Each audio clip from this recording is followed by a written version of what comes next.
Suster Kepala Sekolah, yang saya hormati Bapak Ibu Wakil Kepala Sekolah, dan yang saya banggakan teman-teman Bapak Ibu guru semua. Puji dan syukur kita panjatkan kehadirat Tuhan atas berkatnya kepada kita semua, sehingga kita bisa berkumpul di tempat yang berbahagia ini dalam keadaan sehat walafiat. Saya, Deviana Tapenahal, calon guru penggerak Angkatan ke-7, akan membagikan kepada Bapak Ibu tentang ilmu yang sudah kami pelajari selama mengikuti pelatihan sebagai calon guru penggerak tentang budaya positif.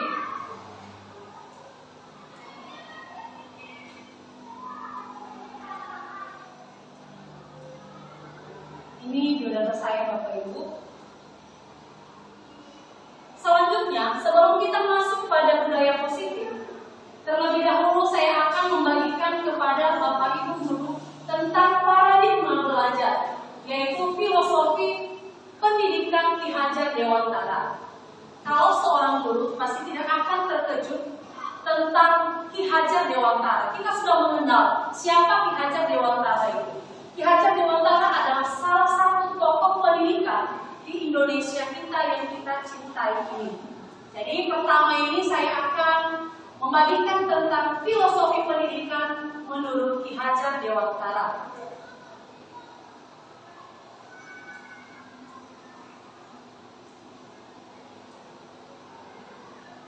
Bapak Ibu, menurut Ki Hajar Dewantara, pendidikan dan pengajaran merupakan usaha persiapan dan persediaan untuk segala kepentingan hidup manusia, baik dalam hidup bermasyarakat maupun hidup berbudaya dalam arti yang seluas-luasnya. Pengajaran adalah bagian dari pendidikan. Pengajaran merupakan proses pendidikan dalam memberi ilmu atau berfaedah untuk kecakapan hidup anak secara lahir dan batin. Sedangkan pendidikan itu sendiri adalah memberi tuntunan terhadap segala kodrat, segala kekuatan kodrat yang dimiliki anak agar ia mampu mencapai keselamatan dan kebahagiaan yang setinggi-tingginya, baik sebagai seorang manusia maupun sebagai anggota masyarakat. Jadi, Bapak Ibu menurut Ki Hajar Dewantara, pengajaran dan pendidikan itu merupakan dua hal yang berbeda. Selanjutnya, Bapak Ibu, pendidikan menjadi tempat untuk berlatih serta tempat bertumbuhnya nilai-nilai kemanusiaan yang dapat diteruskan dan diwariskan. Bapak Ibu pasti sudah tahu bahwa pendidikan termasuk lingkungan sekolah ini adalah tempat berkembangnya bakat-bakat atau potensi-potensi anak yang sudah mereka miliki sejak awal. Sehingga di sini Ki Hajar Dewantara mengatakan, mengingatkan kepada kita bahwa pendidikan itu merupakan tempat untuk berkembangnya nilai-nilai kemanusiaan kepada anak murid kita, sehingga mereka mampu mewariskan nilai-nilai tersebut. Kemudian Bapak Ibu, menurut Ki Hajar Dewantara, pendidikan menciptakan ruang bagi murid untuk bertumbuh secara utuh agar mampu memuliakan dirinya dan orang lain atau merdeka batin dan menjadi mandiri atau merdeka lahir. Kekuatan diri atau kodrat yang dimiliki menuntut murid menjadi cakap mengatur hidupnya dengan tanpa terperintah oleh orang lain. Jadi diharapkan Bapak Ibu bahwa di lingkungan pendidikan ini mampu membantu murid tersebut berkembang secara utuh baik batin maupun lahir. Sekarang lagi maraknya tentang kurikulum merdeka. Dan salah satu tujuan kurikulum merdeka itu adalah menciptakan anak-anak sesuai dengan profil pelajar Pancasila. Jadi diharapkan bahwa di dalam proses pembelajaran itu, anak didik kita bisa mengikuti proses dengan senang, dengan bahagia, dengan nyaman, tidak dengan merasa tertekan.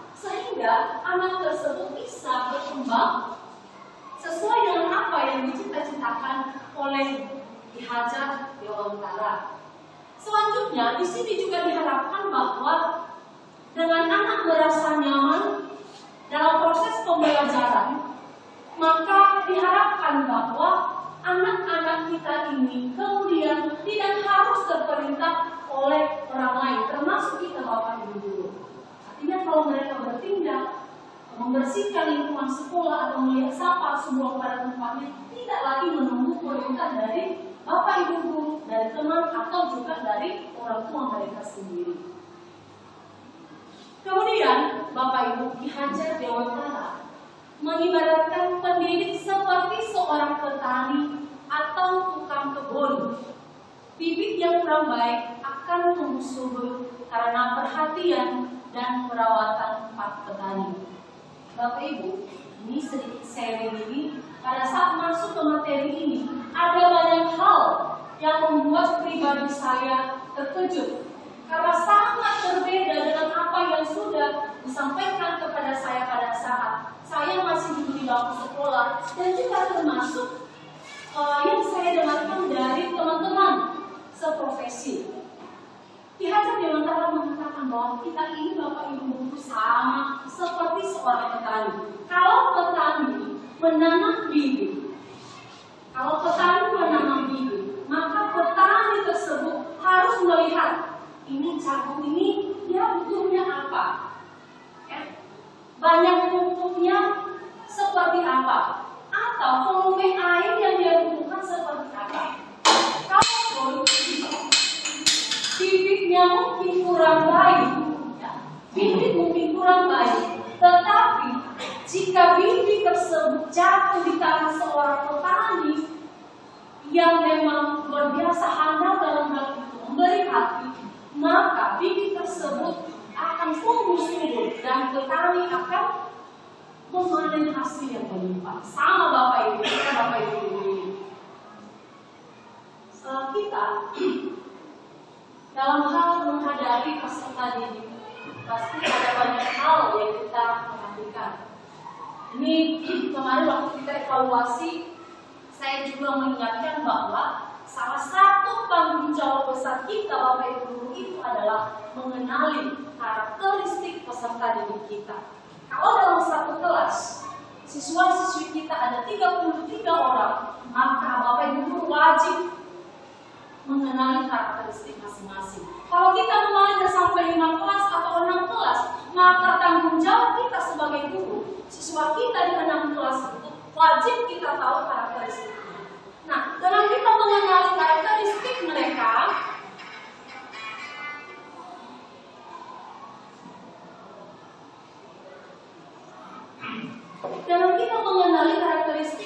peserta didik kita Bapak Ibu, maka kita dengan mudah membantu mereka mendapatkan solusi dari kesulitan yang mereka hadapi. Contoh nih, misalnya di solis. Sebenarnya kalau kita mau mencari tahu solusi itu, kenapa bisa seperti itu? Kenapa setiap kali kita masuk dia dalam kelas itu terus jalan-jalan? Nah, kalau kita sudah mengenal sebenarnya karakteristik solis itu seperti apa, maka akan dengan gampang kita akan pada saat kita ketemu dengan solis, kita akan sesuaikan dengan apa yang dia butuhkan atau apa yang dia alami sekarang ini, sehingga tidak terus kita mengeluh dengan keadaan si solis setiap kita masuk ke dalam kelas. Begitu juga untuk anak-anak kita yang lain, misalnya si Erlando di 9F.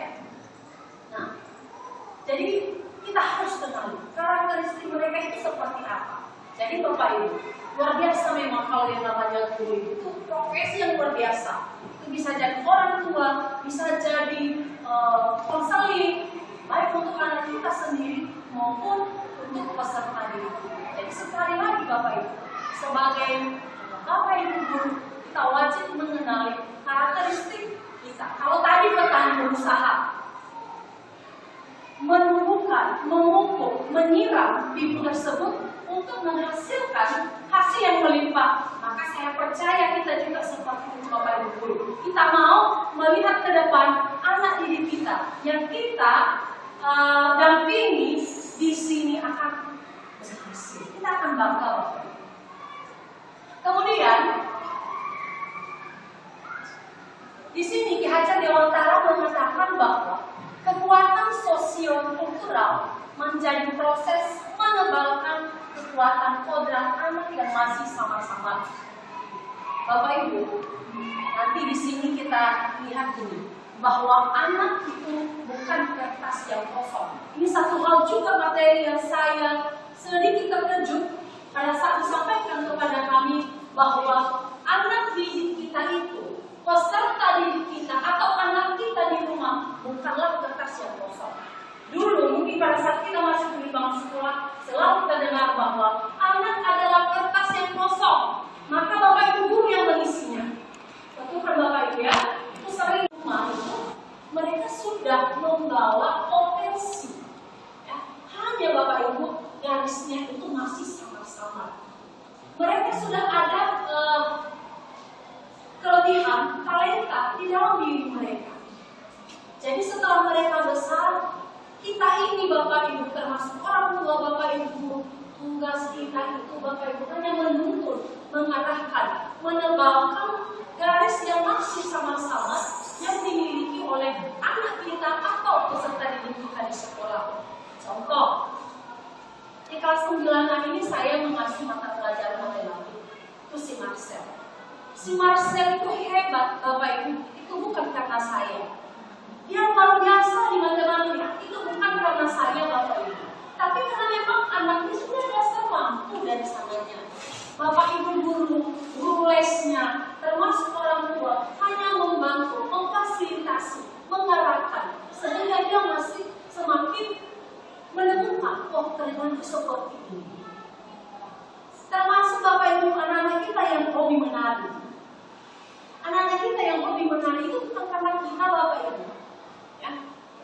Kita hanya membantu. Jadi tidak 100%, oh karena kita menang makanya maksa begini. 100% karena itu hobi dulu yang melatih, makanya dia bisa begini. Makanya si Tari dulu hebat menari, atau makanya si Yosefi hebat menari itu 100% karena guru, bukan Bapak Ibu. Tetapi mereka sudah ada bakat di dalam diri. Kita ini hanya mengarahkan, hanya membantu, ya. Sehingga potensi yang mereka miliki itu semakin tebal, semakin jelas. Itu ya Bapak Ibu. Nah, ini termasuk anak-anak kita yang sering bermasalah.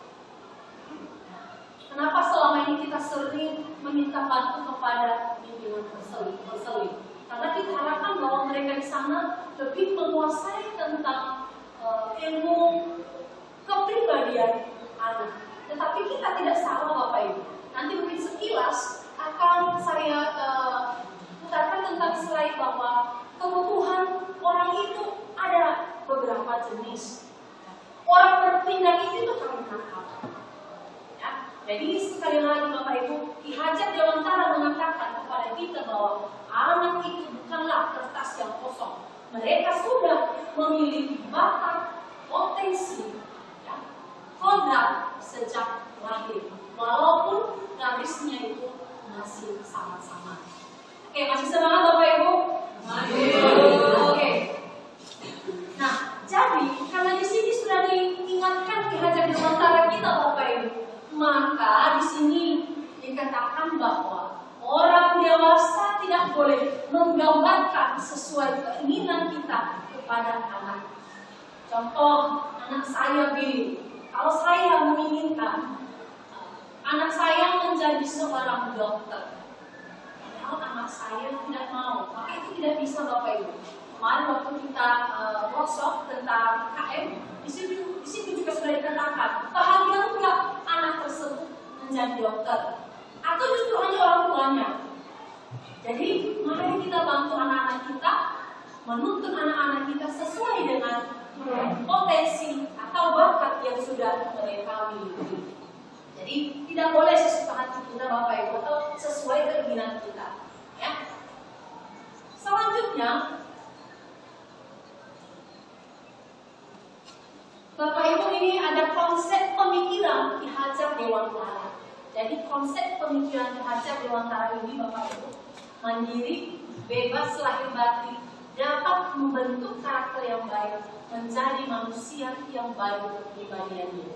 Jadi Hajat Dewantara ini mengharapkan bahwa anak-anak didik kita ini setelah menempuh pendidikan akan menjadi anak yang mandiri, anak yang merdeka, bebas lahir dan batin. Merdeka ya, bebas lahir dan batin tanpa tekanan Bapak Ibu ya. Selanjutnya memiliki karakter yang baik, menjadi manusia yang baik kepribadian ini. Sekarang ini di Forum Merdeka ini lagi hangat-hangatnya dibicarakan tentang profil pelajar Pancasila. Jadi ini salah satu tujuan kita Bapak Ibu ya, membantu mencapai apa yang dicita-citakan oleh Ki Hajat Dewantara tersebut. Kemudian Bapak Ibu tentang Ingarso Sungkulada Imada Mangkarsa Tuturi Handayani. Saya rasa ini bukan kata-kata yang baru. Ini sejak dulu, bahkan sejak kita masuk ke TK, ke sekolah dasar ini kita sudah tahu. Nah sekarang Bapak Ibu kita sudah menjadi seorang guru, maka kita ingatkan lagi bahwa tugas kita sebagai seorang Bapak Ibu guru, sebagai pamong, sebagai fasilitas adalah memberikan dorongan. Memberikan dorongan, memberikan arahan, membangun semangat ya, kepada anak didik kita. Jadi kita ini Bapak Ibu hanya sebagai pamong, ya, hanya sebagai pamong, yaitu memfasilitasi anak-anak didik kita. Selanjutnya Bapak Ibu, setelah saya kumpulkan beberapa ini, ada refleksi pemikiran Ki Hajat Dewantara. Tadi yang pertama itu murid bukanlah kertas yang kosong. Ya. Ini saya buat nomor pertama. Kemarin juga waktu ada tugas yang kami ubah itu, ini bukan pertama saya buat Bapak Ibu tentang refleksi pemikiran Ki Hajat Dewantara, karena sangat berbeda sekali dari apa yang saya terima dan apa yang saya tahu selama ini. Jadi di sini saya tercerahkan. Anak bukanlah kertas, murid bukanlah kertas yang kosong. Ya. Jadi mereka telah memiliki kodrat yang masih sama-sama. Kita hanya memfasilitasi, membantu, dan menebalkan kodrat mereka yang masih sama-sama tersebut. Kemudian yang kedua tadi, guru bagaikan petani. Tadi juga sudah saya ingatkan bahwa Bapak Ibu guru ini sama seperti seorang petani yang menanam bibit. Kemudian kita harus tahu bahwa guru itu adalah pamong atau fasilitator. Jadi kita tidak boleh memaksa kehendak. Marcel harus begini, atau Solis harus seperti ini. Solis harus suka dengan matematika. Tidak boleh Bapak Ibu. Ya, tidak boleh. Kita hanya mengarahkan. Ya, kita hanya mengarahkan, menuntut anak-anak kita. Kemudian Bapak Ibu, refleksi pemikiran Ki Hajat Dewantara selanjutnya itu pendidikan memanusiakan dan memerdekakan. Nah, di sini berdasarkan filosofi KHD, murid diharapkan bertumbuh secara utuh agar mampu memuliakan dirinya dan orang lain dan menjadi mandiri. Kekuatan diri kodrat yang dimiliki menuntun murid menjadi cakap, mengatur hidupnya dengan tanpa terperintah oleh orang lain. Jadi Hajat Dewantara mencita-citakan, mengharapkan bahwa anak kita ini bisa mandiri, bisa mengatur diri sendiri tanpa harus diatur oleh orang lain. Kemudian Bapak Ibu, satu juga ini Bapak Ibu, pendidikan yang berhamba pada anak. Kebetulan waktu masuk ke materi ini juga saya ditanya, apa maksudnya berhamba? Pendidikan itu berhamba pada anak. Kalau kita melihat arti kata dari berhamba atau hamba itu sendiri itu adalah pelayan ya Bapak Ibu ya. Gimana ya dia hamba ya, berarti pelayan. Nah, kalau Ki Hajat Dewantara mengatakan bahwa pendidikan yang berhamba pada anak itu artinya pendidikan yang berpihak kepada murid. Nah, sekarang pasti ada pertanyaan-pertanyaan Bapak Ibu. Seperti apa pendidikan yang berpihak kepada murid? Pendidikan yang berpihak kepada murid itu sama seperti apa yang sudah kita lakukan selama ini di dalam kelas. Kita melihat materi ini yang saya akan ajarkan. Lalu kira-kira model, metode apa saja yang saya gunakan sehingga anak-anak di dalam kelas saya semangat, jadi kreatif, lalu nyaman, senang, bahagia mengikuti proses pembelajaran yang saya lakukan. Itu maksudnya pendidikan yang berhamba pada anak yang baik, berpihak kepada anak. Jadi bukan sesuai dengan apa yang saya inginkan. Saya mau di materi ini seperti ini. Ya. Cara saya menyampaikannya seperti ini tidak bisa Bapak Ibu. Kita sesuaikan, mungkin materi yang sama, tetapi metode yang berbeda bisa kita lakukan antara kelas yang satu dengan kelas yang lain. Jadi kita sesuaikan dengan kebutuhan anak di kelas tersebut. Ya. Jadi di sini pendidikan yang berhamba pada anak itu adalah pendidikan yang berpihak pada anak. Kita adalah pelayan yang memenuhi kebutuhan peserta didik kita. Kita melayani mereka yang bebas dari segala ikatan. Artinya Bapak Ibu, bukan karena di dalam kelas itu ada yang mungkin sering memperhatikan kita selama ini, maka di kelas itu kita buat bagus. Mungkin metodenya mungkin luar biasa segala macam kita buat. Tetapi di kelas yang lain, yang memang di kelas itu tidak ada satupun yang memperhatikan kita, maka udah suka-suka.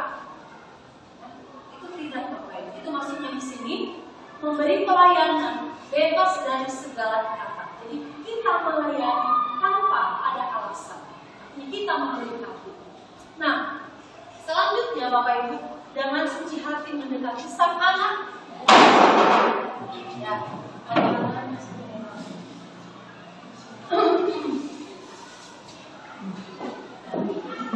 kalau ada tugas balik, tadi betul sekarang yang bendera ya. Oke. Selanjutnya, dengan suci hati mendekati sang anak, bukan untuk meminta hak, melainkan menuntut anak dengan menciptakan suasana belajar yang nyaman dan bahagia. Jadi itu Bapak Ibu tentang pendidikan yang berhamba kepada anak. Nah, jadi sebelum kita masuk ke motivasi perilaku manusia Bapak Ibu, mungkin ada sedikit sharing atau mungkin ada sesuatu yang disampaikan tentang paradigma belajar ini, filosofi pendidikan menurut Hajar Dewantara. Kalau ada Bapak Ibu disilakan. Ya, mungkin ada yang mau sharing tentang pengalamannya setelah diingatkan kembali tentang filosofi pendidikan ini menurut Hajar Dewantara. Kalau ada yang mau sharing atau ada yang mau ditanyakan, kita usahakan kita akan bahas. Ya. Oke, silakan jurusan IPS. Kita bersemangat dulu untuk mata pelajaran IPS. Mata pelajaran yang disegani. Oke, nanti.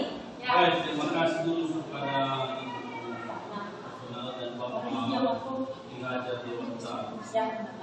Saya tertarik dengan masalah karakter. Tadi Ibu bilang kita itu harus memang jauh lebih mengenal tentang kepribadian anak-anak.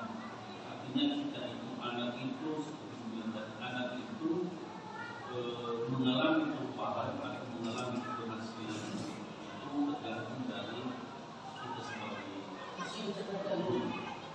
Pertanyaan saya, karena ini kan real fakta kita mengalami di kelas. Dari pengalaman saya kurang lebih 12 tahun saya juga terkadang bertanya, apakah saya ini disukai siswa atau tidak? Ini perlu juga referensi pribadi. Dan sampai hari ini juga tidak pernah juga saya mendapat jawaban itu. Apakah saya disukai oleh siswa? Apakah saya tidak disukai siswa? Karena kenapa? Karena kelas yang kita kelilingi itu dalam satu minggu, beda-beda siswa menerima kita. Ada poin dengan yang telah kita sampaikan. Pertanyaan yang mau saya maksudkan di sini, kalau ada siswa itu tidak mau berubah, maka terjadi bencana. Bisa saya katakan jangan-jangan ini pengaruh dari gurunya. Berarti gurunya yang tidak pas dengan anak, bahkan gurunya dibenci oleh siswa. Ini perlu kita referensi. Saya juga lupa apa saya supaya begini. Jadi ini artinya kita jangan salahkan terus siswa. Jangan-jangan gurunya yang tidak beres menangani siswa itu. Kenapa? Terus tidak mengalami perubahan terus kasus. Berarti kita yang tidak pas menyentuh karakter anak. Makanya saya katakan tadi, saya tertarik dengan ini. Artinya, bagaimana caranya itu menyentuh karakter anak-anak ini? Pendekatan apa yang cocok kita lakukan supaya benar-benar kita guru ini merasa berhasil mendampingi anak-anak. Terima kasih Pak Dokter. Yang pertama dulu saya akan bahas tentang kita disukai atau tidak disukai siswa. Sebenarnya Bapak Ibu kita boleh membuat angket ya, kepada anak-anak tentang diri kita sendiri.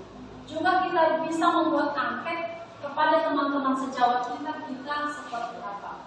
Nah kemarin saya ada terima angket itu dan salah satu kekurangan saya memang di situ. Saya tidak pernah membuat angket penilaian saya pribadi dari Bapak Ibu teman-teman sejawat. Nah kalau untuk siswa sendiri boleh Bapak susun angketnya untuk mengetahui, karena itu tujuan Bapak mengetahui saya ini disukai atau tidak. Ya, boleh Bapak susun angketnya sedemikian rupa dan bagikan kepada siswa. Nanti di situ bisa Bapak lihat ternyata saya tidak disukai siswa. Ya, alasan mereka apa? Lalu yang kedua tentang karakter. Memang saya selalu katakan di bawah tanggung jawab besar Bapak Ibu itu memang mengenai karakteristik anak. Ada berapa ratus Bapak Ibu yang misalnya ini langsung seluruh kelas. Bagaimana bisa seluruh kelas, seluruh peserta di SMP bintang laut harus diketahui Bapak Ibu? Ya memang harus, itu tanggung jawab kita. Kenapa? Kalau kita tidak mengenali karakteristik peserta didik kita, maka kita tidak akan mudah masuk ke dalam hati dan pikiran mereka. Saya kasih contoh tentang karakter anak. Ada dulu saya belajar di kantor tentang Eva Franz. Mungkin kalau Bapak Ibu punya orang pasti kenal itu. Eva Franz. Itu kebetulan anak saya dulu itu Bapak Ibu. Nakalnya luar biasa. Kehadirannya ini bisa dihitung. Sekarang sudah polisi. Sudah polisi sekarang Bapak Ibu. Dan kemarin itu orang tuanya bilang, tolonglah kami sudah menyerah, keluarkan saja anak saya ini, pecat saja Bapak Ibu. Tetapi kasih dan tetapi Bapak Ibu pada saat itu saya mengatakan begini, gimana sana kalau kecil, bagaimana sih kalau anak saya yang melakukan itu? Lalu gurunya di sekolah, udah, karena saya tidak sanggup membina kamu keluar. Memang Bapak Ibu kita sampai mungkin kita terus mendengar laporan dari Bapak Ibu guru yang masih di dalam kelas itu. Ya. Tetapi saya coba terus berjuang, bahkan saya pergi ke rumahnya Bapak Ibu. Dan anak itu memang pakaian dan lain sasa-sasa itu pokoknya lebih dua orang tuanya. Dan alasannya makanannya tidak beres dan segala macam. Tapi saya datang ke lalu 1 bulan yang lalu saya ke Bang Sumut, mamanya datang, minta kenal, saudara ibu, dia cium-cium saya, saudara ibu, mana ibu? Si Frans ibu sudah jadi polisi. Oh iya, saya sendiri terkejut Bapak Ibu, saya terkejut karena saya tahu dan semua Bapak Ibu guru pada saat itu sudah mengharapkan bahwa anak itu keluar. Saudara ibu, ajak ibu, dan keluar ngomong gue deh. Mulai balik sampai minta tahu mana yang mau kembali polisi. Apa saya katakan pada saat itu? Itulah salah satu kerinduan kami Bapak Ibu guru. Anak didik kami berhasil. Sama kali ini hanya nama, ya, hanya nama. Jadi yang mau diperhati adalah anak itu sendiri dan keluarga.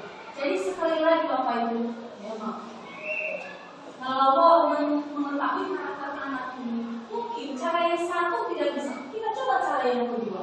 Kalau tidak bisa cara yang kedua, kita coba cara yang lain. Kita sesuaikan dengan karakter yang dimiliki anak tersebut. Saya kasih contoh Bapak Ibu, saya Billy dengan Noah. Cara menangani Billy dan Noah sama saya itu berbeda. Billy hanya lirikan mata saya Bapak Ibu, langsung dia Noah ada masalah kali tinggal, komentar yang dan ya itu contoh. Apa lagi kalau anak? Jadi sekali lagi membaca Quran itu memang salah satu tanggung jawab besar kita mengenali karakter anak kita masing-masing. Jadi kita coba usahakan, berusaha. Kalau istilahnya Bapak Ibu ya, kalau tadi Ki Hajar di antara mengibaratkan kita sebagai petani, maka ada juga hasil panen yang gagal loh. Tetapi kita tidak boleh mengharapkan itu.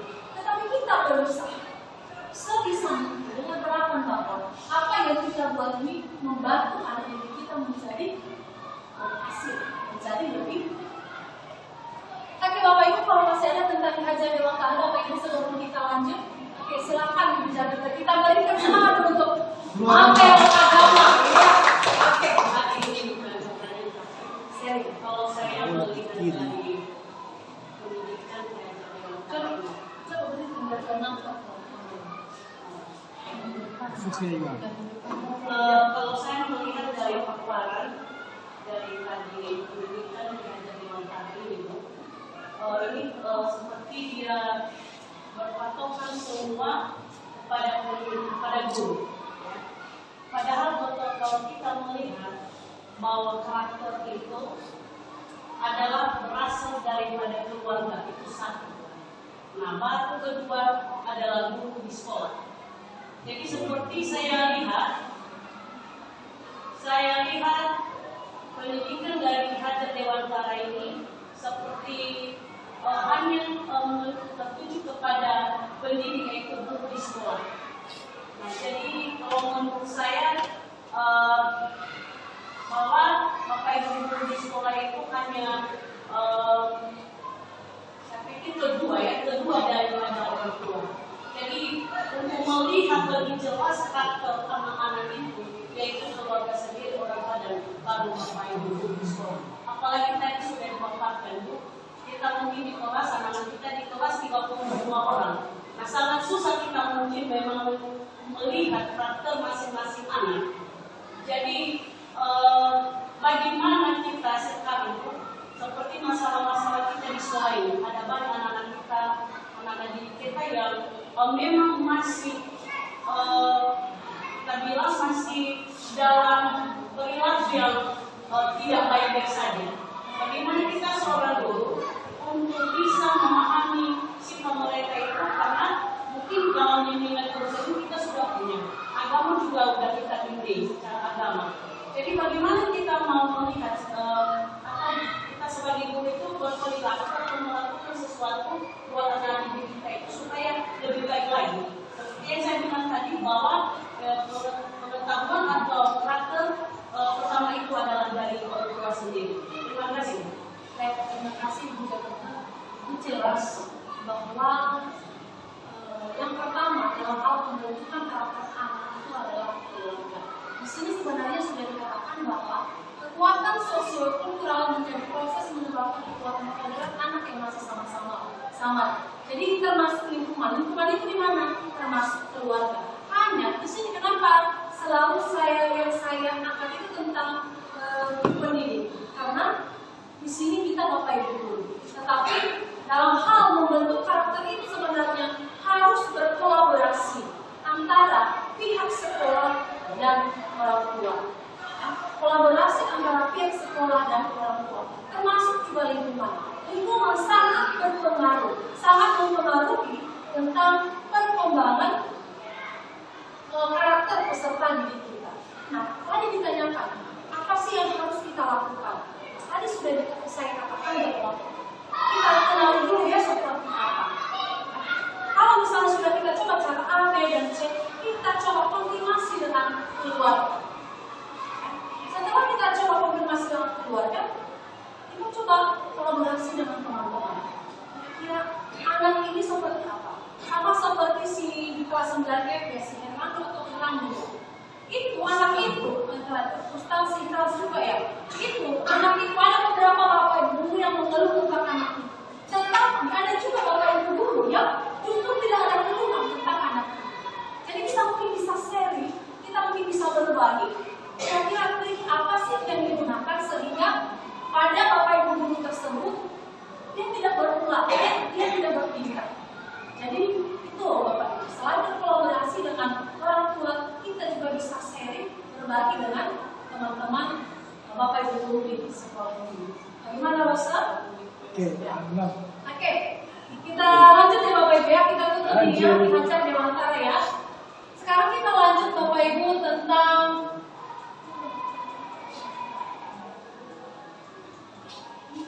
motivasi perilaku manusia. Nah, biasanya nih kalau guru BK ini pasti sudah tahu ini, paham ini, motivasi perilaku manusia. Jadi, Diagni dosen dalam bukunya Restricting School Discipline, maaf itu bahasa Inggris kalau salah membaca, menyatakan ada 3 motivasi perilaku manusia. Jadi kita Bapak Ibu guru tidak ada salahnya kita mengenali apa sih motivasi perilaku manusia supaya bisa kita terapkan ke anak didik kita. Tapi ini Bapak Ibu hanya sekilas saya paparkan. Ini yang pertama Bapak Ibu, untuk menghindari ketidaknyamanan atau hukuman. Jadi itu motivasi perilaku manusia yang pertama. Lalu motivasi yang kedua Bapak Ibu, untuk mendapatkan imbalan atau penghargaan dari orang lain. Jadi supaya saya dapat sesuatu, supaya saya dapat gelar satu, maka saya berusaha belajar. Itu ya Bapak Ibu ya. Selanjutnya, motivasi selanjutnya adalah untuk menjadi orang yang mereka inginkan dan menghargai diri sendiri dengan nilai-nilai yang mereka percaya. Kemudian, Bapak Ibu,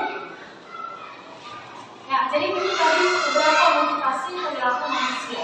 Kemudian, di sini kita lanjutkan dengan 5 kebutuhan dasar manusia. Jadi Bapak Ibu juga tidak ada salahnya dan harus mengetahui apa sih kebutuhan dasar manusia itu. Jangan-jangan siswa saya ini kebutuhannya ini, ya itu ya Bapak Ibu ya. Nah, kebutuhan dasar manusia yang pertama adalah kebutuhan bertahan hidup. Itu termasuk pakaian, istirahat, tempat berlindung, keamanan dan lain sebagainya. Kemudian Bapak Ibu, kebutuhan yang kedua adalah kasih sayang dan rasa diterima. Ini sering kita jumpai dalam kelas. Nah, ada anak bertingkah itu karena kita butuh diperhatikan, ya. Jadi dia butuh kita perhatikan, ya. Jadi itu salah satu kebutuhannya. Jadi dia mondar-mandir, ribut, segala macam supaya kita mau memperhatikan. Kenapa? Karena dia tidak mendapatkan itu di rumahnya. Itu. Kemudian Bapak Ibu, kebutuhan yang lain adalah kekuasaan dan penguasaan. Ini kita juga Bapak Ibu guru butuh ini pengakuan. Ya. Anak didik kita juga seperti itu. Makanya Bapak Ibu, kalau dalam kelas jangan, saya percaya di sini kita sudah kita bersamakan bahwa hanya 1 orang saja seperti yang terjadi kemarin, 2 matematika saja, ya yang disebut-sebut, ya di kelas juga itu tidak baik. Karena semua anak didik kita termasuk juga butuh diatur. Itu kebutuhan Bapak Ibu ya, itu kebutuhan. Kemudian tentang kebebasan, ini kebutuhan akan pilihan. Ini termasuk tadi masalah cita-cita ini Bapak Ibu ya. Jadi kita tidak boleh memaksa, termasuk anak didik kita. Ya, kalau mungkin si Solis tidak suka sama saya matematika, maka saya tidak boleh memaksa dia. Ya, karena dia mungkin menyukai yang lain. Kita beri kesempatan, hanya kita harus tetap membantu menuntun dia supaya jangan juga kelewat batas. Karena dia tidak suka maka udah tidak boleh. Karena itu harus dia lewati, harus dia belajar. Ya. Kemudian kebutuhan yang terakhir adalah kesenangan. Ini kebutuhan untuk merasa senang. Nah, ini kebutuhan kesenangan ini Bapak Ibu, ini saya rasakan di waktu saya cuti. Saya cuti melahirkan, karena saya stres di rumah, pekerjaan rumah, ketemu sama anak-anak, suami dan lain sebagainya. Saya mau ke sekolah, saya mau tahu bersama dengan teman-teman saya. Jadi itu juga salah satu kebutuhan. termasuk juga kepada anak didik kita. Jadi kesenangan itu Bapak Ibu termasuk kebutuhan. Oke, selanjutnya Bapak Ibu. Nah, ini kita masuk ke budaya positif. Budaya positif sangat penting dibangun di lingkungan sekolah sesuai dengan filosofi pendidikan Ki Hajar Dewantara, yaitu pendidikan yang berpihak pada murid. Dalam rangka menciptakan budaya positif, penerapan disiplin positif diperhatikan untuk menghasilkan murid-murid yang berkarakter, disiplin, santun, jujur, peduli, dan bertanggung jawab. Jadi Bapak Ibu, kita membuat peraturan sekolah sampai beberapa lembar itu, pasti tujuan kita adalah supaya menghasilkan murid-murid yang berkarakter, disiplin, santun, jujur, peduli, dan tanggung jawab.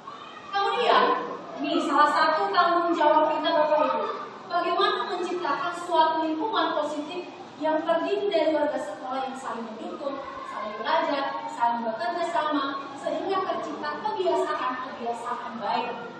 Nah, kita dulu waktu bekerja sama dengan Insight Prioritas, apa yang sudah diciptakan Ki Hajar Dewantara ini sebenarnya kita sudah lakukan Bapak Ibu. Di dalam kelas kita sudah mengajarkan anak-anak bagaimana bisa bekerja sama, berdiskusi, bergotong royong, baik di dalam kelas maupun di lingkungan sekolah. Jadi itu adalah tanggung jawab kita. Jadi pada pertemuan ini Bapak Ibu kita diingatkan kembali ya, untuk membantu, mendukung, ya, saling bekerja, saling belajar, sehingga tercipta kebiasaan-kebiasaan baik kepada anak didik kita sendiri dan juga tidak terlepas daripada kita Bapak Ibu. Karena kita ini contoh Bapak Ibu, ya, kita ini panutan. Biasanya seperti apa kita, pasti anak didik kita juga akan meniru. Ya. Jadi kalau misalnya kita Bapak Ibu guru sudah melakukan kebiasaan-kebiasaan yang baik, maka pasti dan kita harapkan anak didik kita juga meniru apa yang sudah kita lakukan. Kemudian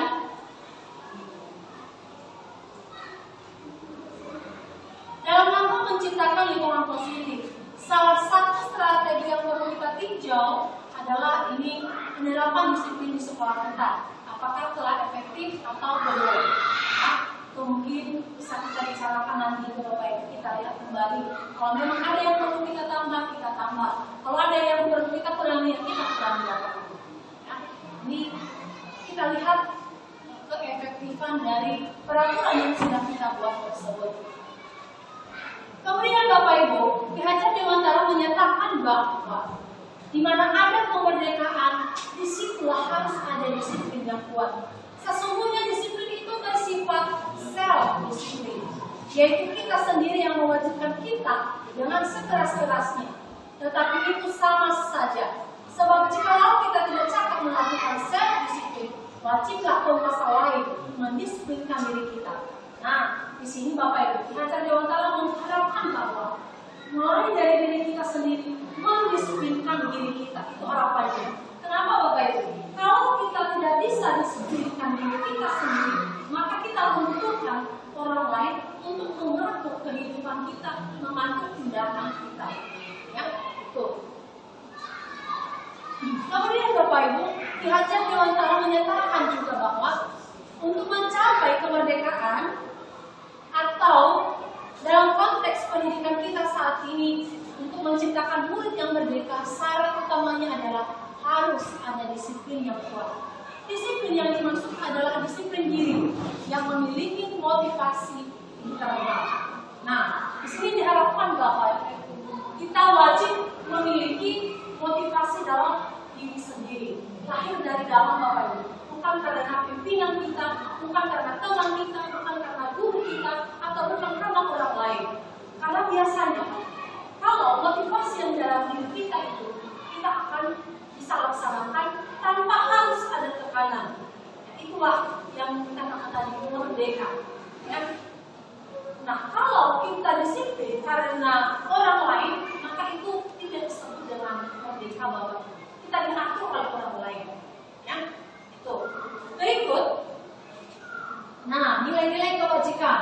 Sebenarnya Bapak Ibu ada banyak di sini nilai-nilai kebajikan. Nah, yang saya angkat atau yang saya tampilkan di sini khusus profil pelajar Pancasila. Karena dari berbagai nilai kebajikan yang paling lengkap itu adalah pada profil pelajar Pancasila. Dan juga karena pada saat ini lagi dianjurkan, disemangati, dimotivasi seluruh pendidikan ini membantu peserta didiknya memiliki profil pelajar Pancasila, yaitu beriman, bertakwa kepada Tuhan Yang Maha Esa dan berakhlak mulia, mandiri, bernalar kritis, kebinekaan global, bergotong royong dan berbakti. Jadi diharapkan Bapak Ibu setelah kita melakukan atau melaksanakan proses pembelajaran ini tercapai, karena ini adalah harapan, ini adalah cita-cita kita bersama Bapak Ibu. Nah, jadi sekarang untuk mencapai ini Bapak Ibu, nilai-nilai kebajikan ini, apa yang mau kita lakukan? Ya? Apa yang mau kita laksanakan? Apa yang mau kita terapkan di sekolah? Sehingga keyakinan-keyakinan yang anak itu ini bisa tercapai. Nah, ini kita lihat Bapak Ibu, hukuman, konsekuensi, dan restitusi. Dalam menjalankan peraturan atau keyakinan sekolah, bila mana ada suatu pelanggaran, tentunya sesuatu harus terjadi. Untuk itu, perlu meninjau ulang tindakan penegakan peraturan atau keyakinan sekolah kita selama ini. Tindakan terhadap suatu pelanggaran pada umumnya berbentuk hukuman atau konsekuensi. Di sini Bapak Ibu akan diperkenalkan tentang satu program disiplin positif. Namanya Bapak Ibu restitusi. Nanti kita lihat apa perbedaan hukuman, konsekuensi, dan restitusi. Nah, di sini gambaran perbedaan antara hukuman, konsekuensi, dan restitusi. Bila kita melihat bagian di bawah ini Bapak Ibu, kita lihat bahwa hukuman merupakan identitas gagal Bapak Ibu. Artinya kalau selama ini mungkin ada anak-anak salah, kita hukum ternyata itu termasuk identitas gagal. Ya, itu bukan kata saya Bapak Ibu, tapi itu kata ahli ya Bapak Ibu ya. Kemudian disiplin yang sudah bermakna positif terbagi dua, yaitu disiplin dalam bentuk konsekuensi dan juga dalam bentuk restitusi. Kita lihat Bapak Ibu ya. Nah ini hukuman termasuk identitas gagal. Kenapa Bapak Ibu? Ternyata hukuman itu menyakitkan.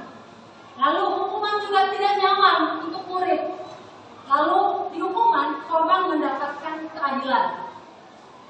Kemudian murid atau anak tersakiti. Kemudian perilaku pasif agresif meningkat.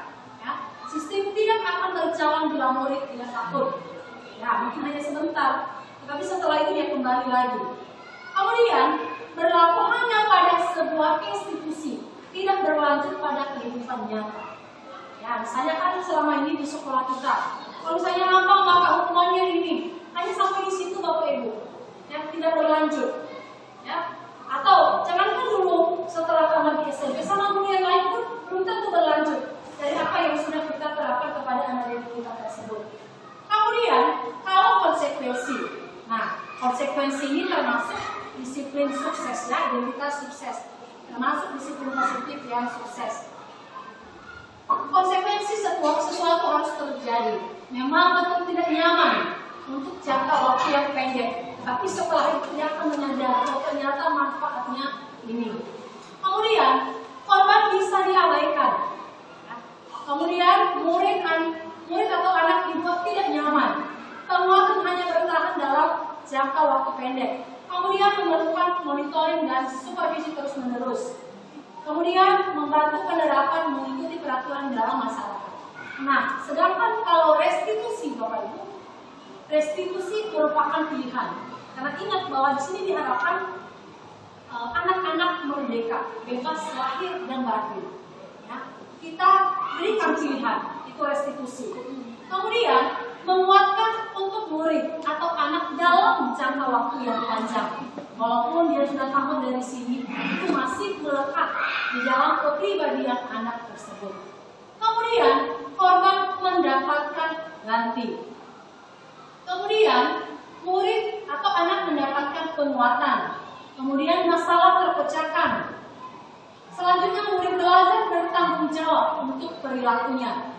Jadi bukan hanya sekedar mengganti begitu saja atau mengerjakan sesuatu, tetapi di sini juga pada restitusi ini murid menjadi bertanggung jawab, ya, mempertanggungjawabkan apa yang sudah dia buat. Kemudian fokus pada pemecahan masalah dalam jangka waktu yang panjang. Nah, selanjutnya di sini lagi Bapak Ibu ya. Nah, di sini untuk hukuman, ya, peraturannya adalah ya, jadi kamu harus. Kemudian di sini konsekuensinya, lalu restitusinya di sini Bapak Ibu ya, mendorong disiplin positif, konsep hidup kuat dan lain sebagainya. Jadi Bapak Ibu, kita sudah bisa melihat perbedaan antara hukuman, konsekuensi dan restitusi. Ini, ya. Nah, jadi ini Bapak Ibu, katanya hukuman itu bersifat tidak terencana atau tiba-tiba. Ya, ini penjelasan tentang hukuman Bapak Ibu.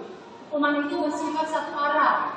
Ya, hukuman yang diberikan bisa berupa fisik maupun psikis. Mungkin kita tidak pukul, ya, tetapi mungkin dengan kita perlakukan itu sudah termasuk hukuman Bapak Ibu.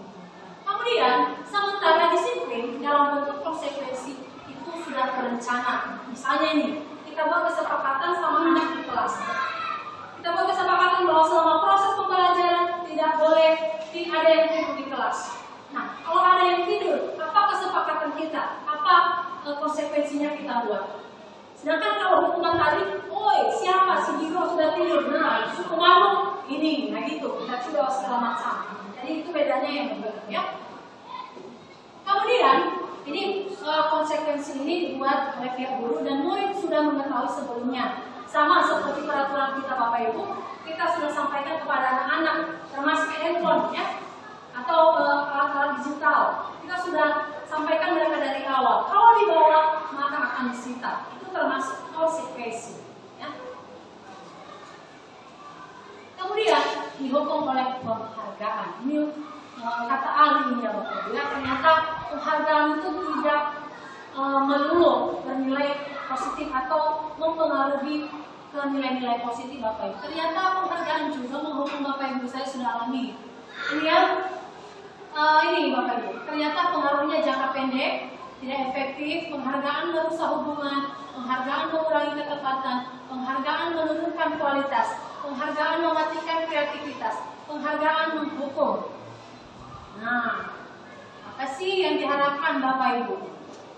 Ya, jadi yang diharapkan adalah motivasi dalam diri atau intrinsik. Nah, ini ada contoh ini Bapak Ibu. Saat seorang anak belajar untuk pertama kali menggabungkan huruf-huruf dan kata-kata, saat menyadari bahwa ia dapat membaca, timbul pijam di matanya dan sebuah senyuman di wajahnya. Jadi tanpa kita memberikan penghargaan Bapak Ibu, mereka sudah mengalami penghargaan tersendiri dengan sendirinya mereka tahu membaca, mengenal huruf dengan bahagianya. Maka Bapak Ibu, pada saat itu kita tidak boleh, oh ini saya kasih uang atau saya kasih hadiah karena kamu sudah bisa membaca. Ternyata tidak bisa Bapak Ibu. Kalau kita buat seperti itu, di sini dikatakan kita sudah mencuri kebahagiaan yang mereka miliki. Jadi biarkan mereka menikmati kebahagiaan mereka sendiri dari apa keberhasilan yang sudah mereka miliki. Termasuk ini kalau misalnya ada sesuatu yang baru belajar ada sudah mau beli, pasti bahagianya luar biasa. Saya menyusun menjual ini. Biasanya kan bahagia sekali Bapak Ibu ya. Jadi kita tidak boleh langsung oh ini penghargaannya ini tidak boleh Bapak. Ya. Jadi kita biarkan ya karena mereka dengan sendirinya mendapatkan penghargaan dengan keberhasilan yang sudah mereka dapatkan. Itu adalah motivasi dalam diri. Dan ini yang diharapkan Bapak Ibu. Jadi kita, Bapak Ibu guru ini diharapkan membantu anak didik kita supaya mampu memotivasi diri mereka sendiri dari dalam. Bukan karena kita kasih iming-iming, bukan karena kita kasih takut, dan lain sebagainya. Tetapi kita diharapkan membantu mereka memiliki motivasi dalam diri mereka sendiri. Ya, ini diambil dari didukung oleh penghargaan dari Yayasan Pendidikan Bogor Foundation ya Bapak Ibu ya, tahun 2006. Jadi ini sudah dibuat oleh para ahli, bukan asal ditempel di situ saja ya Bapak Ibu ya. Oke, selanjutnya kita masuk ke restitusi tadi Bapak Ibu. Ya, saya harap Bapak Ibu masih semangat ya. Oke. Restitusi adalah sebuah pendekatan untuk menciptakan disiplin positif. Nah, jadi ini tentang restitusi Bapak Ibu ya. Ini seorang ilmuwan ini Bapak Ibu ya, si dosen yang mengembangkan tentang restitusi ini. Ya. Ini restitusi ini proses kolaboratif yang mengajarkan murid untuk mencari solusi untuk masalah dan membantu murid berpikir tentang orang seperti apa yang mereka inginkan. Ya. Kemudian Bapak Ibu, nah di sini ada ciri-ciri restitusi. Ya. Di sini ada ciri-ciri restitusi Bapak Ibu. Nanti di sini kita tahu bahwa ternyata yang lebih baik adalah hukuman, konsekuensi dan restitusi itu adalah restitusi itu sendiri. Jadi ini ciri-cirinya Bapak Ibu. Ya, ciri-cirinya itu restitusi bukan menebus kesalahan, namun untuk belajar dari kesalahan. Restitusi memperbaiki hubungan. Restitusi adalah tawaran bukan paksaan. Restitusi menuntun untuk melihat ke dalam diri. Restitusi mencari kebutuhan dasar yang mendasari tindakan. Nah, jadi di sini Ibu, Bapak Ibu dikatakan bahwa restitusi diri adalah cara yang paling baik. Jadi dalam restitusi diri, murid belajar untuk mengubah kebiasaan dari kecenderungan untuk mengomentari orang lain menjadi mengomentari diri sendiri. Ya. Jadi sebelum Bapak Ibu diharapkan bahwa di restitusi ini kita bukan mengomentari, mengkritik orang lain, tetapi kita lebih melihat dari diri saya. Saya seperti apa? Oh, saya salah. Apa yang harus saya buat? Ya, dan bukan, kamu salah, kamu harus seperti ini. Tidak Bapak Ibu. Jadi pada restitusi ini diharapkan kita lebih melihat, mengomentari, dan mencari solusi dari permasalahan yang kita alami itu. Baik Bapak Ibu, sebelum kita lanjut mungkin ada yang kalau di sini mengenai tugas kita di sekolah sebagai pendidik. Saya tadi tertarik tentang kegagalan hukuman, terus konsekuensi dan restitusi tadi. Nah, karena saya mengalami di materi agama itu, salah satunya adalah kita sebagai guru agama kita memberikan yang namanya buku aktivitas gereja. Ya. Memang kadang-kadang saya mengalami seperti tadi kegagalan hukuman tadi ya bagi siswa, di mana siswa-siswi kita yang setiap hari kita arahkan dan masih tetap ada yang tidak bergereja dan tidak membuat aktivitas. Nah, sikap saya di sini sebagai guru agama karena selama ini kayaknya yang saya ambil itu hukuman murid berdiri atau jongkok atau sebagainya. Nah, saya ada di 1 bulan ini saya punya solusi di dalam kegiatan gereja ini, yaitu satu, saya berikan surat perjanjian sama anak-anak itu dengan mungkin beberapa wali kelas saya ambil hubungan kemarin bahwa anak siswa yang tidak membawa buku aktivitas dan tidak ke gereja itu membersihkan WC, karena kalau kita kasih rumah itu WC itu tidak baik. Nah, setelah itu ada mungkin kebun di belakang itu kami ada punya kebun cabai yang masih saya garap sendiri. Nah, itu saya melakukan buat anak-anak yang tidak ke gereja dan tidak mau aktivitas. Karena kenapa? Selama ini saya pikir-pikir, Bu, kalau saya melakukan hukuman berdiri dan jongkok, ini seperti tidak mendidik, ya, membuat siswa itu seperti apa ya? Seperti mungkin sebagai ibu agama saya tidak tega sebenarnya. Tapi saya sebagai guru memotivasi sebenarnya anak itu. Tapi di satu bulan ini saya berpikir apakah memang tindakan saya seperti ini dengan dikatakan sama orang tua mereka bahwa setiap anak mereka tidak ke gereja maka hukumannya adalah membersihkan WC. Dan itu sudah saya lakukan. Nah saya yang mau bertanya sekarang, apakah tindakan saya itu sebagai guru agama sudah memang masuk ke konsekuensi atau apa yang tadi restitusi dari jadi dari penjelasan juga tadi itu termasuk konsekuensi. Nah, konsekuensi ini sendiri termasuk disiplin positif yang sukses, Bapak Ibu. Hanya di sini ada yang lebih baik lagi, namanya restitusi. Pada slide berikutnya nanti Bapak Ibu ada cara-cara menerapkan restitusi ini, Bapak Ibu ya. Jadi itu sudah artinya sudah ada perkembangan dari hukuman yang termasuk identitas gagal sudah berpindah ke konsekuensi. Itu sudah luar biasa, sudah bagus. Artinya dibuat kesepakatan bersama ya. Oke, disampaikan kepada mereka. Oke, kita lanjut ya Bapak Ibu ya.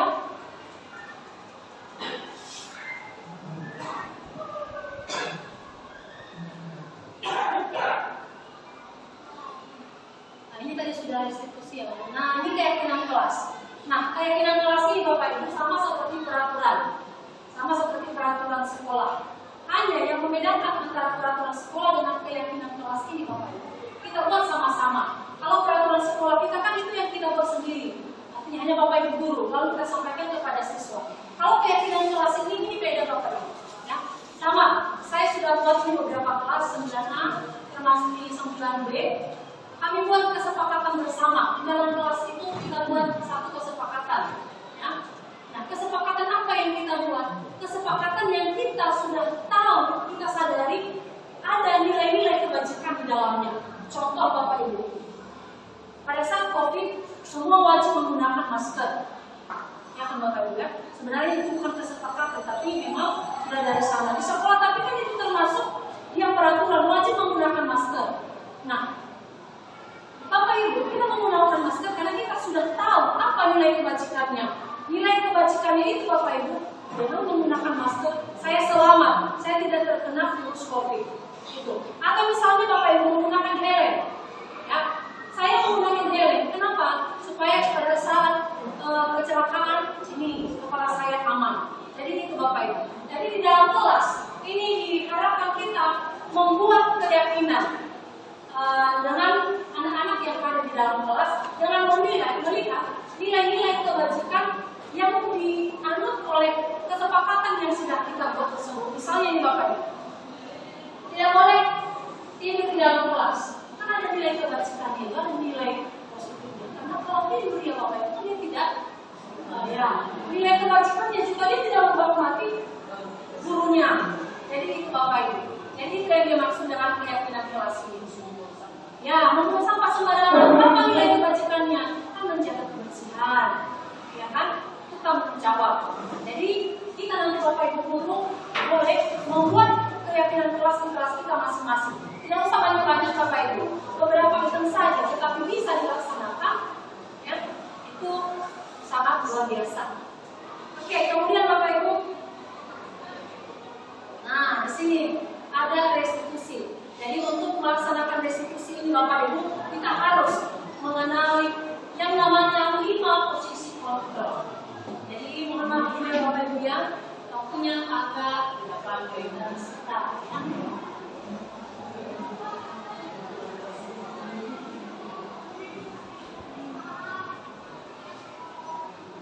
Jadi Bapak Ibu kita lihat dulu sebentar, ini ada video tentang 5 posisi kontrol pada restitusi.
Lepas itu lepas.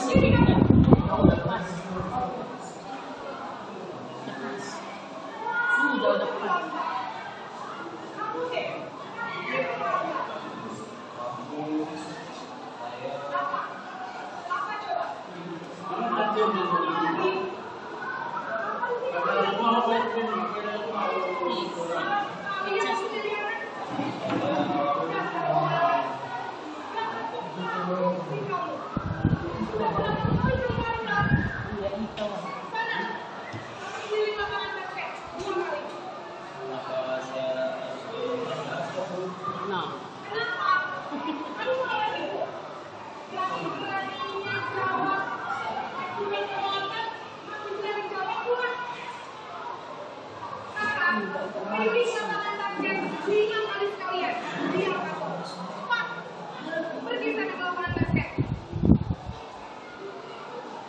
Posisi pekerja biasanya berbicara dengan nada tinggi, menghadap, menunjuk-nunjuk, menunjuk dan menunjuk.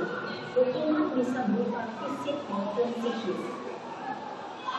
Ibu dan bapak guru, dampak yang terjadi adalah ketika guru berada pada posisi tertentu, lalu guru cenderung akan melompat, bahkan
memandang dirinya sendiri merasa tidak berharga dan tidak sanggup membahagiakan orang lain. Mengambil posisi pembatasan salah, murid akan melihat dirinya yang salah dan ia akan menyimpan emosi negatif tersebut dalam dirinya.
Bisa, Bu.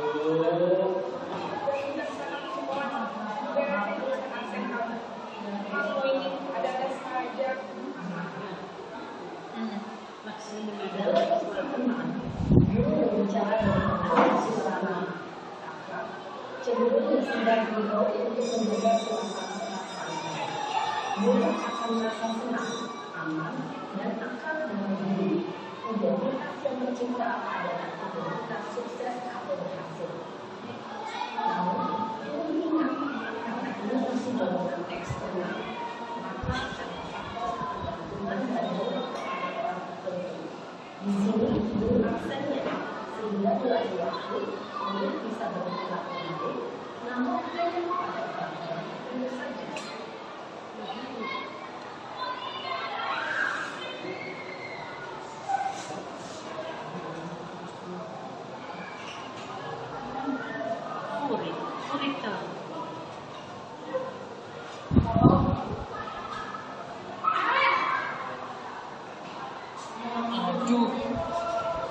Terus aduh.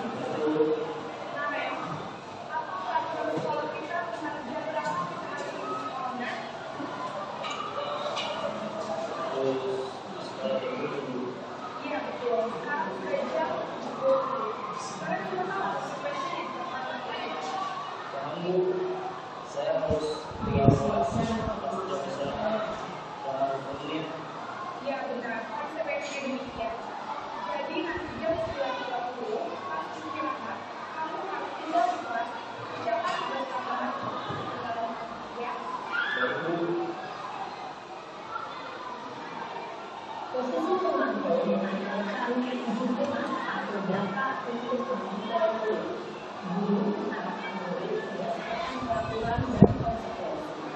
Seorang pemantau menunjukkan bahasa tubuh dan ekspresi wajah yang netral dan cenderung ramah.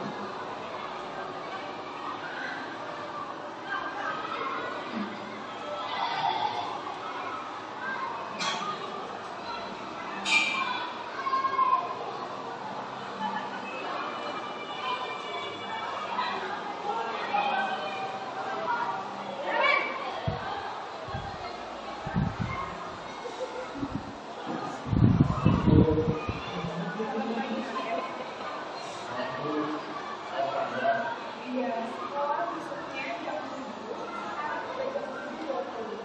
Jadi sekarang bagaimana ya? Saya semalam Baiklah, menurut saya, yang sekolahnya berapa ya? pakai diri sendiri dan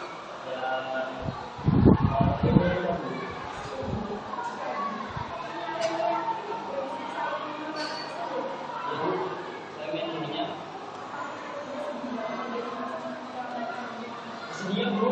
Bagaimana kalau kamu memperbaiki Saya akan coba untuk dalam waktunya alam saya. baik, kalau kamu merasakan dirinya, ada orang yang Ada, Bu.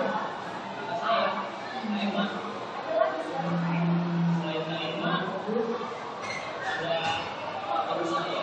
baik, jadi yang perlu dilakukan ya, kira-kira kalau Kalau sekolah akan segera saya lakukan. baik, jadi saya akan secara langsung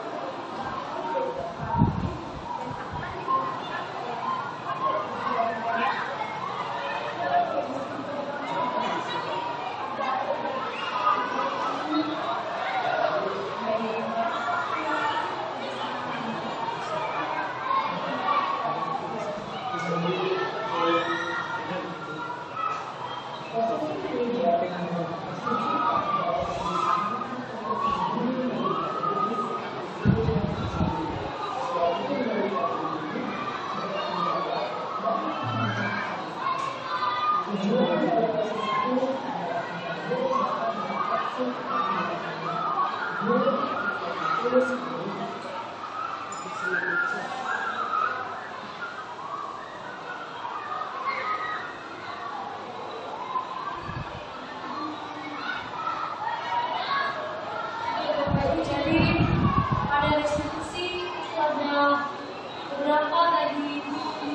contoh ya.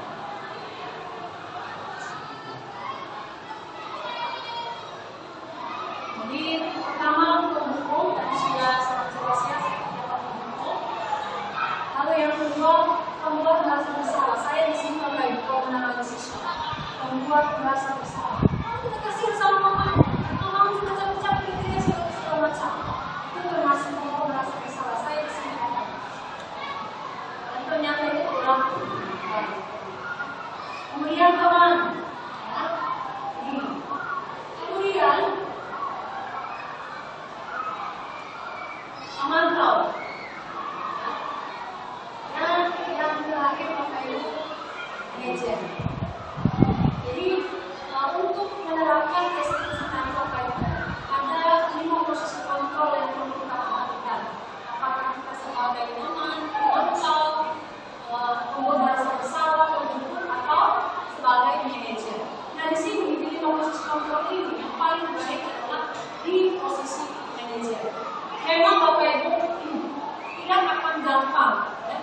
Tidak akan gampang sampai ke posisi manajer ini. Tetapi kita harus berusaha memulai, karena satu tujuan kita adalah menghasilkan anak-anak didik yang mandiri, memiliki motivasi dalam diri mereka sendiri, sehingga kemanapun mereka kelak atau sudah tua pun mereka kelak, apa yang sudah kita ingatkan dari awal ini akan terus bisa beramanat kepada mereka sendiri. Ya, itu Bapak. Jadi kita bisa lihat dari kelompok teman, merasa bersalah, atau manajer. Kemudian Bapak Ibu, dalam buku restitution, restructuring skor disiplin 2001 telah merancang sebuah tahapan untuk memudahkan para guru dan orang tua dalam melakukan proses untuk menyiapkan anaknya untuk melakukan restitusi. Jadi untuk memudahkan kita menerapkan restitusi Bapak Ibu, di sini ada segitiga restitusi namanya. Di sini ada langkah-langkah yang membantu kita untuk menerapkan restitusi ini. Ini disusun oleh pendamping dosen Bapak Ibu ya.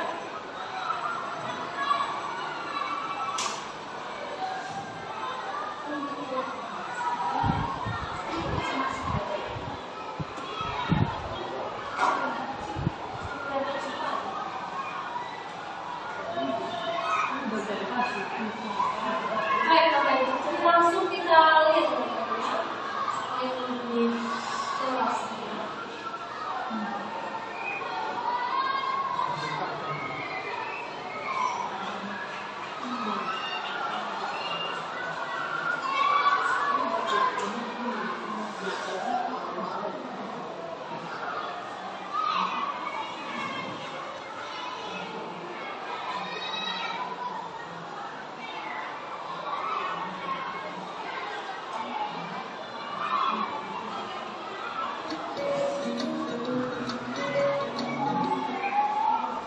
Salam dan bahagia Ibu dan Bapak Guru hebat.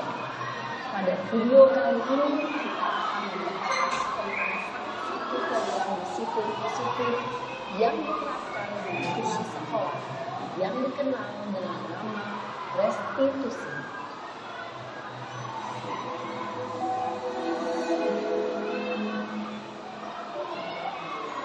Restitusi digunakan oleh asas pendidikan berdasarkan pada teori psikologi dan jurisprudensi.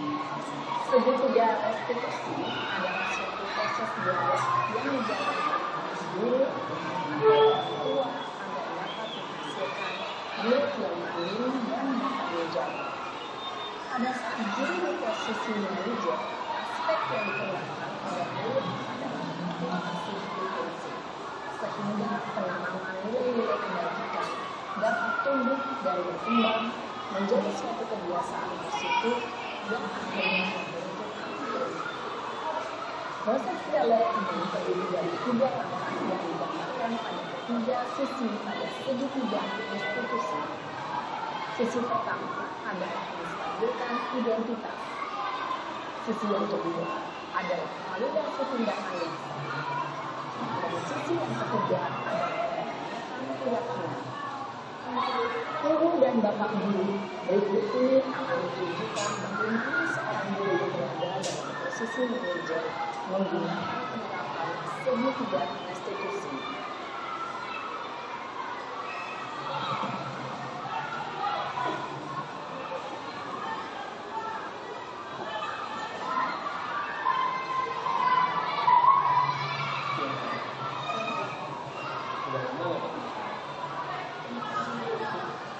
Betul Pak, betul banget. Masa aku dikatain tukang fitnah Pak? Ya aku marah lah. Aku balik ke TK di depan kelas. Betul banget. Oh gitu. Ya pasti ada yang besar. Bapak juga karena apabila ada yang menuduh bapak. Kemudian pada saat itu kamu melakukan apa? Ya saya langsung ngatain TK lah Pak. Betul banget. Saya bentak-bentak dia depan teman-teman lain. Oh begitu. Pasti kamu melakukan seperti itu karena suatu alasan tertentu kan? Iyalah, saya diam saja Pak. Ya saya bela diri lah. Masa saya dituduh tukang fitnah? Ya wajar lah. Mempertahankan harga diri itu sesuatu yang penting buat kamu. Mungkin kamu tidak bertindak lebih kepada saya. Yang menuntut. Iya Pak. Mungkin saya masih bersabar dan masih membuka saja. Sudah benar padahal saya pasti bela diri lah. Ya pasti ya. Tapi kamu memilih pertahanan yang salah. Kamu memilih untuk tidak berbuat lebih parah. Nah, sekarang coba kita lihat lagi tindakan kamu yang menentang itu. Tindakan kamu itu kira-kira sesuai dengan keyakinan kelas atau motif kamu tidak? Enggak lah Pak. Sampai Pak bersumpah. Jadi keyakinan untuk ini yang sesuai dengan keyakinan kamu. Mungkin saya menjadi egois, jadi tidak menyukai surat itu. Kamu meyakini tidak menghargai orang itu penting buat kamu? Yakin lah Pak. Iya, setuju. Kita harus saling menghargai. Namun ada juga keyakinan yang ini dan perlu kita bangun. Apabila kita sedang marah, Ya saya bisa berlaku. Saya bisa bersabar. kira-kira kamu bersedia memperbaiki salah ini tidak? Sedia Pak. Kalau kamu memperbaiki kamu akan menjadi orang baik. Saya akan menjadi orang yang bertanggung jawab dan proaktif. Iya, menurut kamu bagaimana rasanya menjadi orang seperti itu? Dan nyaman lah. Bangga bisa bersabar dan Baiklah kalau begitu. Yuk kita pikirkan bagaimana memperbaiki masalah ini.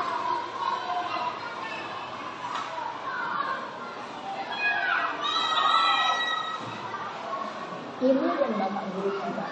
Bapak.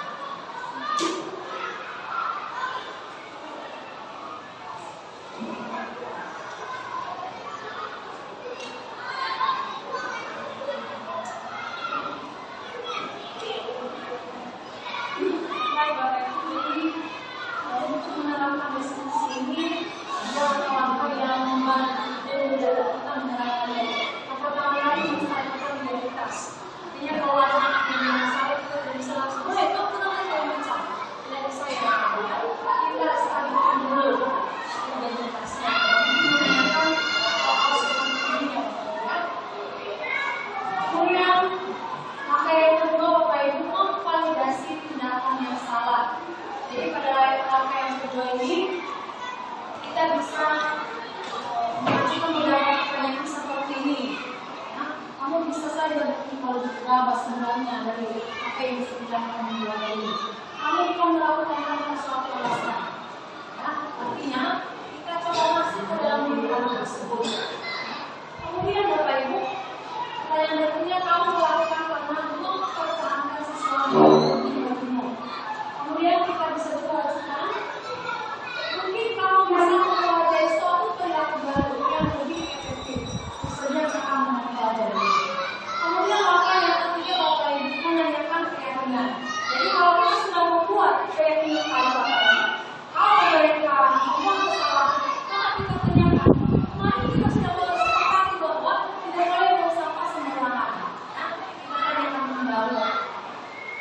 saya mengajukan beberapa pertanyaan seperti ini.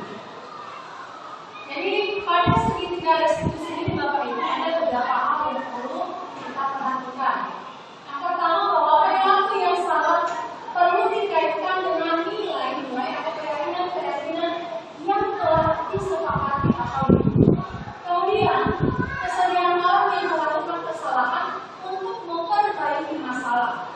Jadi kita seperti mengajak anak tersebut, bukan kita yang menentukan untuk menyelesaikan masalah minimal buat seperti itu dan bisa harus dari anak didik tersebut. Kemudian pemecah masalah sebisa mungkin relevan atau memiliki hubungan dengan masalah yang ada. Kemudian perlu adanya suatu usaha perbaikan dari pihak yang berbuat kesalahan. Kemudian perlu diidentifikasikan waktu dari pihak yang berbuat kesalahan. Tanyakan kapan akan mulai diberlakukan usaha untuk memperbaiki masalah. Jadi kalau kita menyelesaikan satu masalah kepada anak didik, kita tanyakan kalau dia sudah mengungkapkan saya mau berubah, saya mau begini, kapan kamu mulai? Itu tembakan.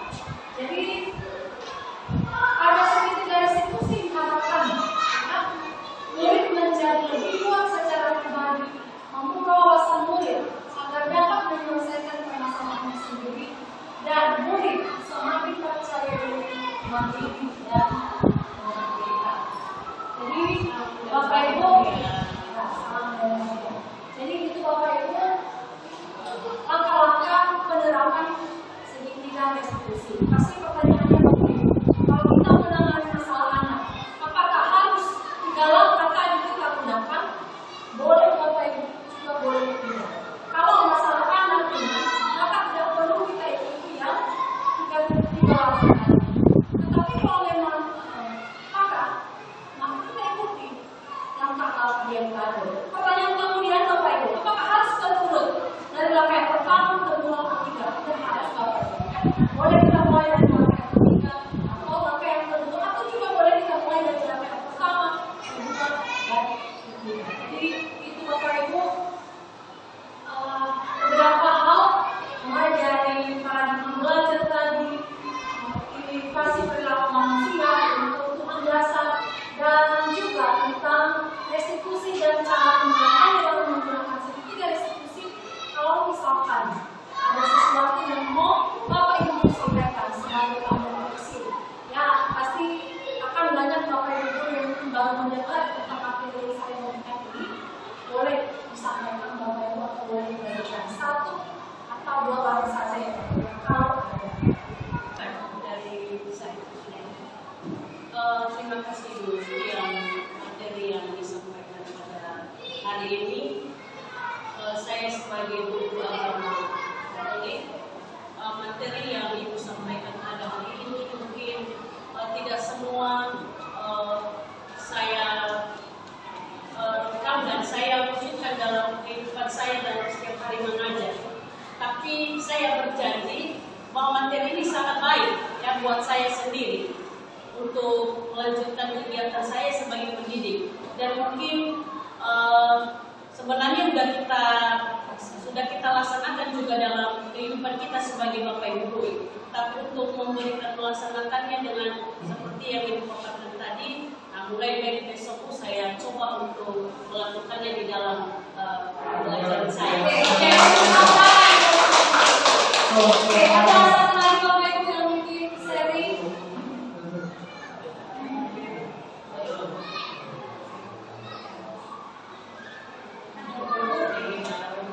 Baik, kalau tidak ada Bapak Ibu, terima kasih, ini sudah sangat luar biasa. Bapak Ibu guru sudah sangat setia mengikuti pembahasan tentang budaya positif yang saya berikan kepada Bapak Ibu guru. Harapan saya bahwa kita mampu berkolaborasi untuk melaksanakan budaya positif ini di lingkungan sekolah kita. Sekali lagi Bapak Ibu, cita-cita kita adalah menghasilkan murid-murid yang memiliki profil pelajar Pancasila. Jadi apa yang sudah kita bahas ini adalah langkah-langkah atau sesuatu yang membantu kita Bapak Ibu guru untuk mencapai tujuan atau cita-cita kita tersebut. Jadi sekali lagi Bapak Ibu, terima kasih banyak. Luar biasa dan penjelasan dari saya, hanya Tuhan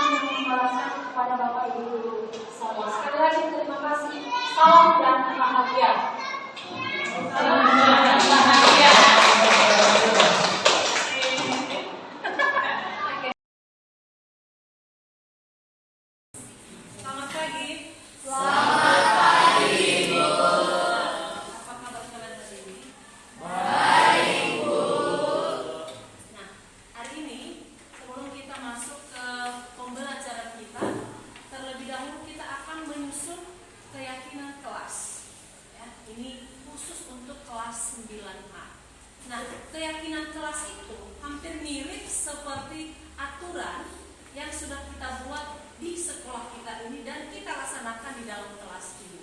Ya. Keyakinan kelas mirip dengan aturan atau kesepakatan. Nah, sekarang kelas 9A kita susun apa yang menjadi keyakinan kelas kita untuk kelas ini. Yang kita yakini bahwa nilai-nilai itu akan membawa dampak positif kepada kita yang ada di dalam kelas ini. Jadi kita susun. Ya. Dengan catatan kita lihat apa sih nilai positifnya, apa sih nilai kebajikan dari kesepakatan yang sudah kita buat tersebut. Nah, sekarang kita mulai dulu. Kira-kira apa keyakinan kelas untuk kelas 9A yang bisa kita buat di kelas ini? Apa yang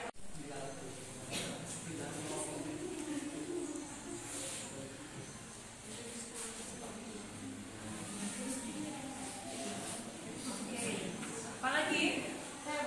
Ya, silakan. Kalian. Berpakaian dengan rapi dan lengkap.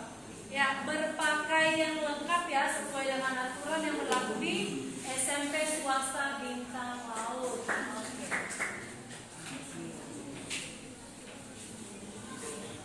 Ada lagi? Ya, silakan. Ya, tidak menyontek ya.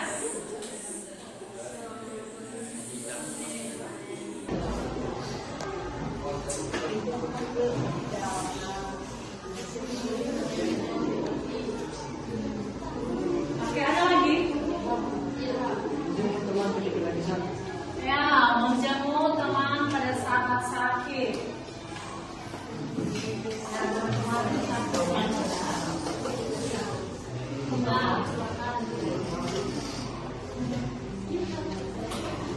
Oke, bagaimana anda cukup ini? Contoh masih ada? Cukup?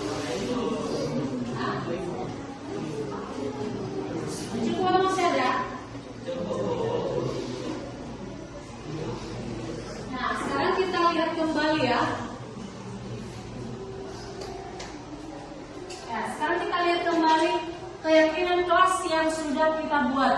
Ini yang pertama, menghormati bendera pada pagi dan sebelum pulang sekolah, berdoa sebelum memulai pembelajaran, menjaga kebersihan kelas, tidak boleh membuli teman, menjaga properti yang ada di kelas, mengerjakan tugas yang diberikan Bapak Ibu guru, memberi salam kepada Bapak Ibu guru yang masuk ke dalam kelas, saling menghargai dan menghormati guru maupun teman, baik di dalam kelas maupun di luar kelas, membayar iuran kelas tepat waktu, melengkapi catatan untuk seluruh mapel, dilarang tidur saat proses belajar mengajar, tidak boleh makan pada saat proses belajar mengajar, membantu teman yang kesusahan, melaksanakan piket harian dengan penuh tanggung jawab, menjalin persaudaraan di dalam kelas, datang ke sekolah tepat waktu, berpakaian lengkap, tidak menyontek pada saat ulangan atau ujian, dan yang terakhir adalah menjenguk teman saat sakit. Nah, jadi keyakinan kelas yang sudah kita buat ini kita boleh tambah atau kita boleh kurangi sesuai dengan kebutuhan kelas kita. Ya, kalau misalnya ada yang perlu kita tambahkan. Ya, kalau misalkan apa yang kita sepakati atau apa keyakinan yang sudah kita sepakati itu memang membawa nilai-nilai baik atau perubahan-perubahan ke hal yang lebih baik untuk kelas 9A. Ya, jadi kesepakatan atau keyakinan kelas sudah kita buat, mari kita laksanakan untuk kepentingan kelas 9A secara bersama-sama. Terima kasih, semoga kelas 9A bisa melaksanakan apa yang sudah menjadi kesepakatan dan keyakinan kelas 9A. Oke, tepuk tangan buat kelas 9A.